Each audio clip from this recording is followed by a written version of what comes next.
Hello friends, study ज्ञान 24 में आपका स्वागत है। आज हम एक टॉपिक डिस्कस करने जा रहे हैं, वो है 12th का जो आर्ट्स का सिलेबस होता है और जो क्वेश्चंस के पैटर्न होते हैं वो उसके बारे में, और उसमें कौन कौन से एनसीईआरटी के बुक पढ़ने हैं वो हम डिस्कस करेंगे आज। तो जो क्वेश्चन का पैटर्न होता है ना, वो दो फॉर्मेट में होता है। ये आपका हो जाएगा एक ऑब्जेक्टिव टाइप और एक होता है सब्जेक्टिव टाइप। सब्जेक्टिव टाइप और ऑब्जेक्टिव टाइप। ऑब्जेक्टिव टाइप में क्या होता है कि इसमें आपको 100 क्वेश्चंस पूछे जाते हैं। 100 क्वेश्चंस पूछे जाते हैं जिसमें से आपको 50 क्वेश्चंस अटैम्प्ट करने होते हैं, और वो प्रत्येक क्वेश्चन जो होता है वो प्रत्येक क्वेश्चन कितने मार्क्स का होता है? 1 मार्क्स का होता है। तो आपको इस हिसाब से 50 अटैम्प्ट करेंगे तो 50 मार्क्स मिल जाते हैं। दूसरा टाइप्स होता है वो सब्जेक्टिव टाइप होता है, सेक्शंस बी बोलते हैं उसको। ऑब्जेक्टिव टाइप को सेक्शन ए में रखा गया है और सब्जेक्टिव को सेक्शंस बी में रखा गया है, लेकिन इसके भी दो पार्ट होते हैं, और दो पार्ट ये होते हैं। एक होता है शॉर्ट आंसर टाइप और एक होता है long answer type. Short answer type, long answer type. इसमें क्या है,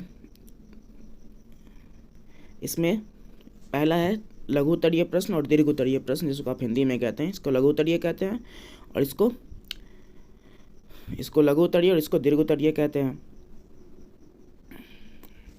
तो इसमें आपको 30 क्वेश्चंस मिल जाते हैं। लघु उत्तरीय वाले में ये 30 क्वेश्चंस मिल जाते हैं। 30 क्वेश्चंस में से आपको 15 क्वेश्चन अटेम्प्ट करने होते हैं, और प्रत्येक जो क्वेश्चन होता है 2 मार्क्स फॉर ईच क्वेश्चंस। आपको प्रत्येक क्वेश्चंस के लिए 2 मार्क्स दिए जाते हैं। 15 क्वेश्चन अटेम्प्ट करने होते हैं, तो इस हिसाब से देखेंगे आप तो लगभग आपको 15 गुने 30 यानी 15 क्वेश्चन अटेम्प्ट करेंगे तो लगभग 30 मार्क्स का ये आपका हो जाता है। दूसरा है लॉन्ग आंसर टाइप, जिसको आप दीर्घ उत्तरीय प्रश्न कहते हैं। दीर्घ उत्तरीय प्रश्न में क्या आता है, 8 क्वेश्चंस आते हैं, 5 क्वेश्चंस, एक क्वेश्चंस के लिए 5 मार्क्स दिए जाते हैं। आपको क्वेश्चन अटैम्प्ट करने हैं 4 क्वेश्चंस आपको अटैम्प्ट करने होते हैं। 4 क्वेश्चंस में से आपको प्रत्येक के लिए 5 मार्क्स, तो आपको 20 मार्क्स मिल जाता है। इस हिसाब से आप देखोगे ना, तो ऊपर हम आपको 50 मार्क्स का ऑब्जेक्टिव और प्लस ये 30 मार्क्स का शॉर्ट आंसर टाइप और 20 मार्क्स का लॉन्ग आंसर टाइप क्वेश्चंस हो जाते हैं। तो ये पूरे 100 मार्क्स का हिसाब किताब हो जाता है। थोड़ा सा ज्योग्राफी वाले सेक्शंस में इस बार जो देखने को मिला है वो लॉन्ग आंसर टाइप में थोड़ा डिफरेंस है और शॉर्ट में भी थोड़ा सा डिफरेंस है। 1-2 क्वेश्चंस बढ़ा देते हैं, अदरवाइज जो बाकी जो जितने भी 2-3-4 सालों का पैटर्न है वो इसी पैटर्न पे आ रहा है। ठीक है, तो इसी पैटर्न पे पूरे क्वेश्चंस आते हैं। और जो भी ये ऑब्जेक्टिव टाइप क्वेश्चंस होते हैं वो ज़्यादा कठिन नहीं होते। ठीक है, बहुत ही, और ज़्यादातर इसमें जो ऑब्जेक्टिव होते हैं तो वो सब्जेक्ट वाइज में, तो हिस्ट्री में देखोगे तो वो एंशिएंट इंडिया से पार्ट से ज़्यादा पूछ लेते हैं हम लोग। तो आगे हम लोग डिस्कस करेंगे। फिर ये अभी तो पैटर्न बता देता हूँ। फिर एक आगे है आपका बुक कौन कौन सा पढ़ना है। जो भी बुक यहाँ पे पढ़ाई किया जाएगा, जो हम लोग इस चैनल पे कंटेंट मिलेगा या फिर क्लास में जो मिलेगा, वो आपको मिलेगा एनसीईआरटी के बेस पे।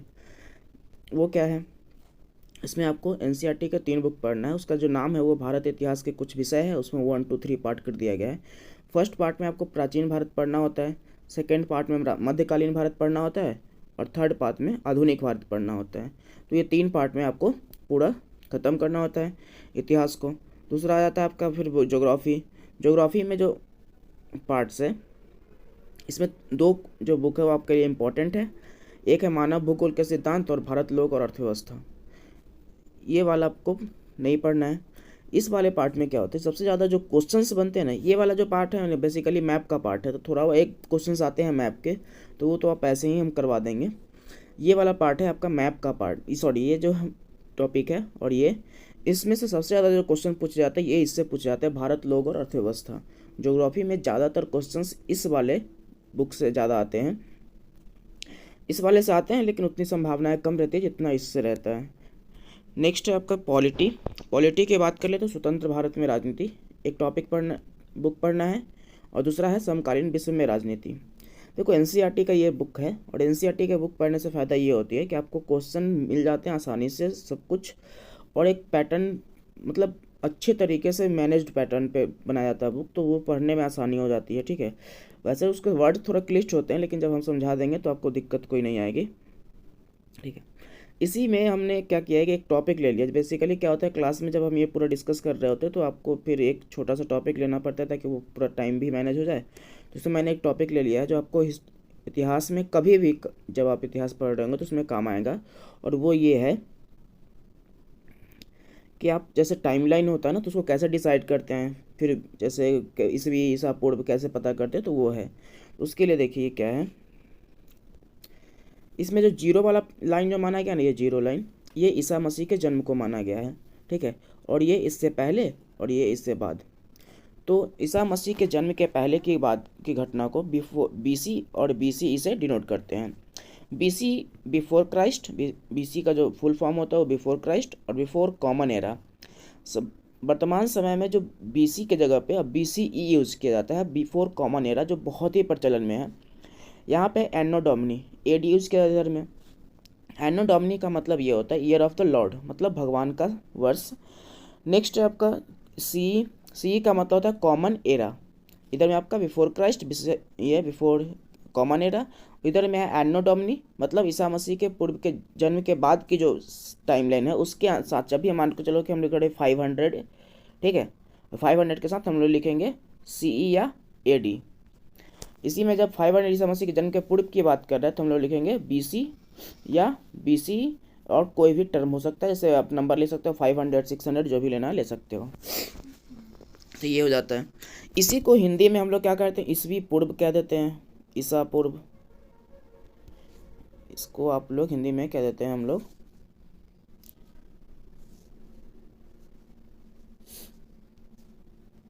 इसको हम लोग हिंदी में क्या कह देते हैं, ईसा पूर्व। और इसके लिए शॉर्ट में क्या लेते हैं, ईसा पूर्व को शॉर्ट में लिखने के लिए ईसवी, और ऐसे हम लोग कर देते हैं। उसी तरह से इंग्लिश इसको वाले के पार्ट को जो ईडी और सी को, इसको हिंदी में लिखते हैं हम लोग ईसवी। तो तीन आपको मिल जाएगा टर्म यूज़ करने के लिए, एक बीसी, बीसी मतलब बिफोर क्राइस्ट, बीसी मतलब बिफोर कॉमन एरा, मतलब सामान्य एरा से पहले की, सामान्य युग से पहले की बात है। दूसरा है एडी, एडी मतलब एनो डोमिनी, जो ईयर ऑफ द लॉर्ड यानी ईसा मसीह के जन्म की बात की जा रही है उस वर्ष को। और सी मतलब कॉमन एरा। तो इस तरह से डिनोट कर लेते हैं हम लोग। अब एक जो नया टर्म उभर के आया है वो टर्म ये है कि अब ना वो बीपी और एक पी टर्म का यूज़ करते हैं। उनका मतलब है कि पी का मतलब है प्रेजेंट टाइम और बीपी का मतलब है बिफोर प्रेजेंट टाइम, ठीक है। बिफोर प्रेजेंट और प्रेजेंट मतलब वर्तमान से पहले की बात को हम लोग बीपी से डिनोट करते हैं, और वर्तमान से पहले की बात मतलब ईसा मसीह जो जीरो लाइन है इससे पहले की बात के लिए बीपी, बिफोर प्रेजेंट, और ये प्रेजेंट टाइम, ठीक है। तो वर्तमान से पहले, जब भी आपको बुक में कहीं ऐसे टर्म मिलता है जो एनसीईआरटी में अक्सर देखने को मिलता है, वर्तमान से पहले की बात ये है, तो वर्तमान से पहले की बात के लिए बीपी का यूज़ करते हैं। इसके शॉर्ट फॉर्म में तो बहुत कम यूज देखने को मिलता है, जैसे आप बीसी नहीं देखेंगे, ठीक है। लेकिन ऐसे शब्द में के रूप में वर्तमान से पहले बहुत सारा यूज किया जाता है, और उसके लिए हम लोग क्या करते हैं, इंग्लिश में बीपी होता है। इसमें भी जैसे आप हिंदी पढ़ोगे ना, हिंदी में जब हम लोग बुक पढ़ेंगे तो आपका क्या है कि ये जो आप लिखोगे तो वो तो इसलिए तो बीसी और बीसी का यूज़ नहीं करोगे, लेकिन आप ये पैटर्न पूरा बना लेना, ठीक है, ताकि आसानी हो जाए आपको आगे समझने में। अब इसका क्या यूज़ है जैसे देख लो। अब एक चीज़ और यह कह रहा है कि जो बिफोर क्राइस्ट यानी कि जीरो से पहले बीसी और बीसी का जो काल होता है वो घटते क्रम में होता है, इसको बोलते हैं डिक्रीजिंग ऑर्डर। डिक्रीजिंग ऑर्डर मतलब लास्ट जैसे, और डिक्रीजिंग ऑर्डर निर्धारित करने का जो मतलब ये पैटर्न बना वो इसलिए बना ताकि जैसे हम कोई भी चीज़ को खोजें ना, पुरातत्व की खोज की, तो उसका जो टाइमलाइन निर्धारित किया गया वहाँ से हम लोग पता चला कि धीरे धीरे मतलब ये डिक्रीज हो रहा है, और फिर कोई और वस्तु मिला फिर हमको, तो एक नगर का विकास देखने को मिलता है कि एक के बाद एक नगर का विकास हुआ, क्योंकि उसी के आधार पर हम लोग कोई वस्तु पाते हैं तो जो लगता है कि उसमें क्या है टाइमलाइन निर्धारित किया जाता है। और ये निर्धारित कैसे किया जाता है, तो वो C14 विधि है जिसके आधार पर हम लोग क्या करते हैं, निर्धारित करते हैं। वो बाद में देख लेंगे, पहले ये देख लेते हैं हम लोग। तो ये बिफोर क्राइस्ट, ये वाला जो डिक्रीजिंग ऑर्डर में पहले 2000, फिर 1500, फिर 100,000, फिर 500, इधर जाओगे तो 500, 1000, 1500 एंड 2000, ये आपको डिफरेंसेस देखने को मिल जाएंगे। ये 500 है, ये 1000, ये 1500 और 2000। तो ये इधर वाला जो है जीरो से पहले का काल, जिसको बीसी और बिफोर कॉमन एरा कहते हैं, या फिर आप कह सकते हो ईसा पूर्व। तो ईसा पूर्व का जो टाइम होता है वो डिक्रीजिंग ऑर्डर में होता है, वो ऐसे ही लिखा जाता है। इसमें हर नंबर के साथ मतलब 2000, 1500, 1500 के साथ तीनों में से आप कोई भी टर्म यूज कर सकते हैं। यदि आप हिंदी में लिख रहे हो तो आप हिंदी में लिखोगे 2000 ईसा पूर्व, लेकिन आप इंग्लिश में लिख रहे हो तो इंग्लिश में आपके पास दो ऑप्शन है कि आप BC या BC इस दो नंबर के साथ आप यूज़ कर सकते हो। 2000 BC लिख सकते हो या 2000 BCE लिख सकते हो। अभी जो प्रचलन में है वो BC ज़्यादा तौर पे है, BC कम यूज किया था, BCE ज़्यादा यूज किया था बिफोर कॉमन एरा। ठीक है, इधर में आपको AD है तो आप लिख सकते हो, ये आप यहाँ पे 500 AD, 1000 AD लिख सकते हो या फिर 1000 C लिख सकते हो आप यहाँ पे। और इसी को आप हिंदी में लिख रहे हो तो यहाँ पे 1000 ईस्वी लिख सकते हो। ठीक है, इधर वाले में आप ईस्वी और इधर वाले में ईसा पूर्व लिख सकते हैं आप किसी भी नंबर के साथ जब इधर का यूज़ कर रहे होंगे। तो बेसिकली जो ये टाइमलाइन निर्धारित किया गया है ना, वो ग्रेगोरियन कैलेंडर के अनुसार निर्धारित किया गया है। ठीक है, ग्रेगोरियन कैलेंडर जो ईसा मसीह के जन्म से निर्धारित बनाया गया है, ईसा मसीह के जन्म के आधार पे बनाया गया है, तो वो अंग्रेजों ने बनाया है, तो उस आधार पे हम लोग इस टाइमलाइन को निर्धारित करते हैं। अब एक बात है कि जैसे ये उल्टा चलता है ना, पहले वाला जो आपका टाइम है ये वाला 0 से पहले वो उल्टा चल रहा है, देख लो घटते क्रम में चल रहा है 2000 से 1500। अब इसको कैसे प्रमाणित करेंगे, तो प्रमाणित करने का ये आधार है कि बुद्ध का जो जन्म हुआ तो वो 563 ईस्वी पूर्व में हुआ था, लेकिन बुद्ध की मृत्यु 483 ईस्वी पूर्व में।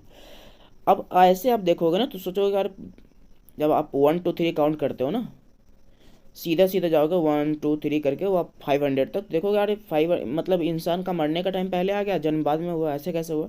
तो चूंकि ये उल्टा चलता है, यहाँ पे उल्टा चलता है, ये 0 से पहले का काल है तो उल्टा चलता है, इसके कारण से यहाँ पे 563 ईसा पूर्व में भगवान बुद्ध का जन्म हुआ और 483 ईसा पूर्व में उनकी मृत्यु हो गई। उसी तरीके से आप सिंधु घाटी सभ्यता का कालक्रम देखते हो तो उसमें आपको मिलेगा कि 2550 में इसका उदय हुआ और 1750 में ये इसका अंत हो गया, इस सभ्यता का अंत हो गया। यहाँ पे 2500 लिखा हुआ है, उसमें भी कोई तनाव नहीं लेना है, ये थोड़ा सा डिफ्रेंशिएट है। अभी तो आप 2500 डिफ्रेंशिएट देख रहे हो, कभी कहीं यहाँ पे मिल जाता है 3200 ईसा पूर्व में शुरू हुआ, तो वो आपको नहीं तनाव लेना है। एक ये टाइमलाइन है जो फिक्स है, इसी को माना जाता है 2550 से 1750। तो ये आप देख रहे हो कि पहले शुरू हुआ, ये 2550 में शुरू हुआ और ये 1750 में अंत हो रहा है। तो ये चूँकि ये टाइमलाइन डिक्रीजिंग ऑर्डर में चलता है, घटते क्रम में चलता है, उल्टा चलता है जिसको कह सकते हो आप, तो इस कारण से पहले ज़्यादा वाला नंबर दिखेगा आपको और इधर कम वाला नंबर दिखेगा। आज कोई ये कहेगा कि 2021 पहले आ गया 2022 बाद में, तो समझ में आता है, ठीक है। लेकिन कोई ये कह दे कि 2022 पहले आ गया 2021 बाद में, तो आपको लगेगा यार ये गलत बोल रहा है। लेकिन जो 0 से पहले का टाइम है उसमें 2022 पहले आ जाएगा, बाद में 2021 आएगा, तो ये उसमें उल्टा चलने का कॉन्सेप्ट है।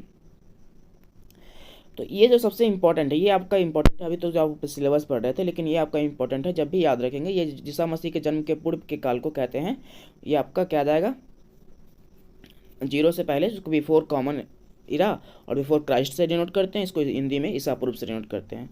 इस काल में जो लास्ट जो काल तक आता है, जो आप प्राचीन भारत में पढ़ना, वो वैदिक युग आ जाएगा आपका, लगभग वैदिक युग आता है 1500 से लगभग 600 ईसा पूर्व तक, यहाँ तक आ जाएगा 600 ईसा पूर्व तक। और उसके बाद 600 से 300 ईसा पूर्व तक जो काल आता है उसको बोलते हैं हम लोग महाजनपद काल, तो ये भी आपको उसी में देखने को मिलेगा। फिर जो मौर्य काल का जो टाइमलाइन आता है वो लगभग 300 से लगभग आपको इधर आ जाएगा, सॉरी ये 300 तो है, 300 से लगभग 200 ईसा पूर्व तक का जो काल होता है वो आपको मिल जाएगा इसी के काल में। तो लगभग ये हो जाएगा आपको 500 ईसा पूर्व के काल का टाइमलाइन होता है मौर्य काल का। तो ये 300 से लेके 0 तक पहले जाएगा और फिर 0 से इधर 200 तक जाएगा, तो ये 500 ईसा पूर्व मौर्य काल का होता है। तो पहले 300 साल मौर्य काल का इधर ही रहता है, तो लगभग आधा मौर्य काल आपको 0 से पहले मिल जाएगा और आधा मौर्य काल बाद में मिल जाता है। तो यहाँ से आपको शुरू करेंगे, जब हम पढ़ेंगे पाषाण काल, ये फिर सिंधु घाटी सभ्यता, आपको सिंधु घाटी सभ्यता से पढ़ना बेसिकली, पाषाण काल से नहीं। तो पाषाण काल से लेके सिंधु घाटी सभ्यता से लेके आपका जो टाइम है मौर्य काल तक लगभग 0 से पहले आपको देखने को मिलेगा। जब आप क्लास करेंगे तो उसमें आसानी से समझ में आएगी चीज़ें। यहाँ भी कुछ लेक्चर्स डाले जाएंगे जो आपको समझने में सहायता करेगी, ठीक है। तो इसी के साथ इसको क्लोज करते हैं और आप इसको देख लीजिए, समझ लीजिए। फिर हम नेक्स्ट अभी जो एक टॉपिक लेके आ रहे हैं उसमें हम आपको समझाते हैं कैसे क्या करना है।